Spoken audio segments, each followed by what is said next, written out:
Sobrang lamig sa labas. Hindi hindi ako buti na lang nakadala pala ako ng jacket. Ikaw nagdala ka ba ng jacket? Hindi nga eh, kasi kahapon hindi naman siya. Ito yung kasama namin dito sa bahay sa gumala rin kami. Amo niya gumala din. Hi. No? Halos lahat kami gumala. Yes. Dito kami sa tabing dagat. Al-Hawash Restaurant. Kita nyo sa likod ko yung mga yung ganda oh. Sa daanan. Yung ilaw. Ang ganda. Hindi siya parang hindi naman siya yung mainit or malamig. Doon parang lang yung nagkabagay lang ang kasi nung kakarating ko lang dito nung September 19, sobrang init.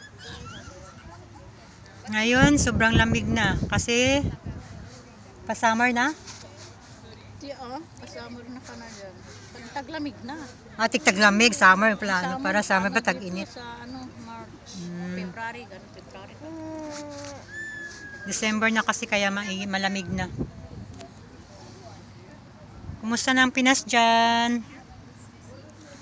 Anong oras na sa Pinas ngayon, Ben? Anong oras na dyan sa... Ito. Bakit niya iniwan yung paninda niya dyan? May kukunin pa daw siya. 9 o'clock na, I think. 9 Ano? o'clock in the evening. Sa Pinas? Alas 9 na pala sa Pinas. Dito sa amin, 5:43. Di malapit na mag alas 10. Hindi, mag-alas 10 na doon pala. Kasi 5:43. 4 hours nga. na tayo eh. So, mag-10. 10. 9:45. Hello, Marley. Si Mori na maghanda.